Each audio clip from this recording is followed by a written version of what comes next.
The serpent was more subtle than any animal of the field which Yahweh God had made. He said to the woman, "Has God really said, 'You shall not eat of any tree of the garden'?"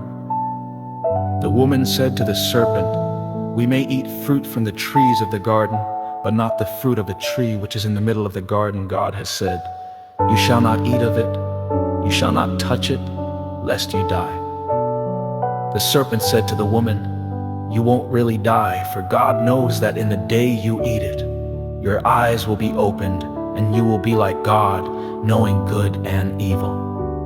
When the woman saw that the tree was good for food, and that it was a delight to the eyes, and that the tree was to be desired to make one wise, she took some of its fruit and ate. Then she gave some to her husband with her, and he ate it too.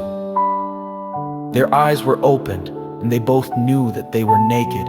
They sewed fig leaves together and made coverings for themselves.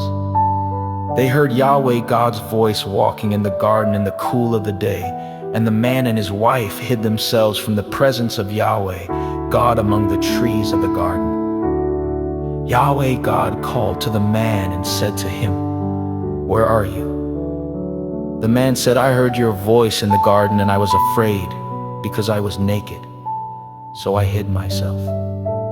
God said, "Who told you that you were naked? Have you eaten from the tree that I commanded you not to eat from?" The man said, "The woman whom you gave to be with me, she gave me fruit from the tree, and I ate it." Yahweh God said to the woman, "What have you done?" The woman said, "The serpent deceived me, and I ate." Yahweh God said to the serpent, "Because you have done this, you are cursed above all livestock and above every animal of the field. You shall go on your belly, and you shall eat dust all the days of your life. I will put hostility between you and the woman, and between your offspring and her offspring. He will bruise your head, and you will bruise his heel." To the woman he said, "I will greatly multiply your pain in childbirth. You will bear children in pain. Your desire will be for your husband, and he will rule over you." To Adam he said, "Because you have listened to your wife's voice and have eaten from the tree about which I commanded you, saying, 'You shall not eat of it,' the ground is cursed for your sake. You will eat from it with much labor. All the days of your life it will yield thorns and thistles to you, and you will eat the herb of the field. You will eat bread by the sweat of your face until you return to the ground, for you were taken out of it. For you are dust, and you shall return to dust."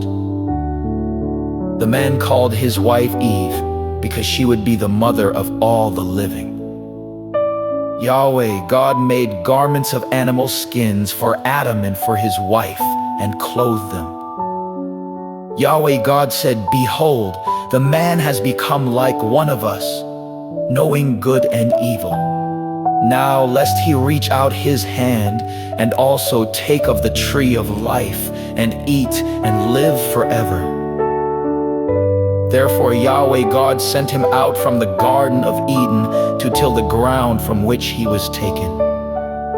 So he drove out the man, and he placed cherubim at the east of the Garden of Eden, and a flaming sword which turned every way to guard the way to the tree of life.